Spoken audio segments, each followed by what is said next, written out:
Hello दोस्तों, आइए सुनते हैं ये कहानी आखिरी फैसला। तुम्हारी अक्ल चरनी गई है क्या, जो शहर की नौकरी छोड़कर गांव में बसने का विचार कौंध रहा है?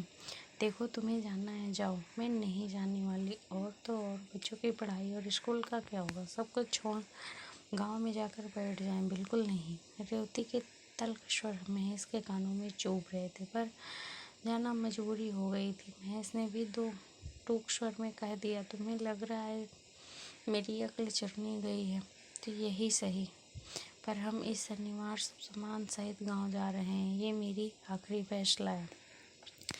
तुम काम का सामान बांध लेना, बाकी सामान यहाँ बेच कर चले जाएंगे। थोड़ा देख आता हूँ, यह सब सामान लेने वाला कोई मिल जाए तो, और भी फिर अस्पताल होते हुए जाऊंगा। रेवती मन महसूस कर रह गई। गांव आने के बाद भी रेवती के तेवर कम न हो रहे थे। इधर वो देख रही थी कि मैं अपने माता पिता के साथ उनके संबंधों को सुधारने की जुगत में लगा रहता था।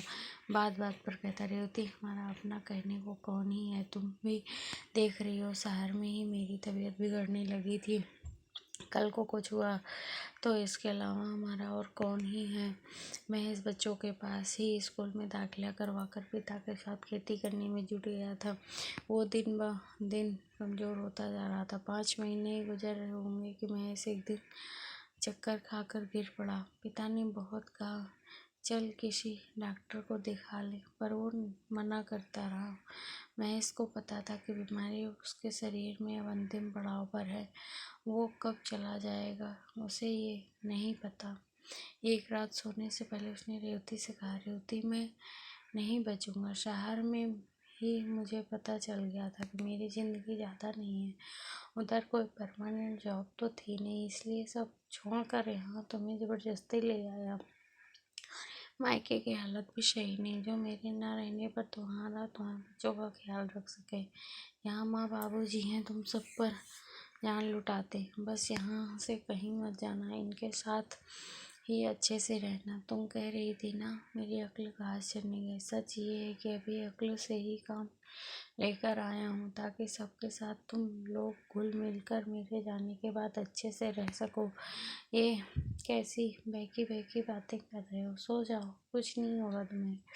इसकी बात सुनकर घबराते हुए बोली। महेश उसी तरफ देख मुस्कुराते हुए सो गया। कल ही सुबह न देखने के लिए। रेवती को उसके जाने के बाद एहसास हो रहा था कि अक्ल महेश की नहीं उसकी चरनी गई थी, जो ये समझ नहीं पाई कि महेश ने कितनी समझदारी से फैसला ले लिया कर उनको सबको अपनों के भरोसे हिफाजत में छोड़ के गया है। कि व्रत किया। धन्यवाद। जय श्री राम।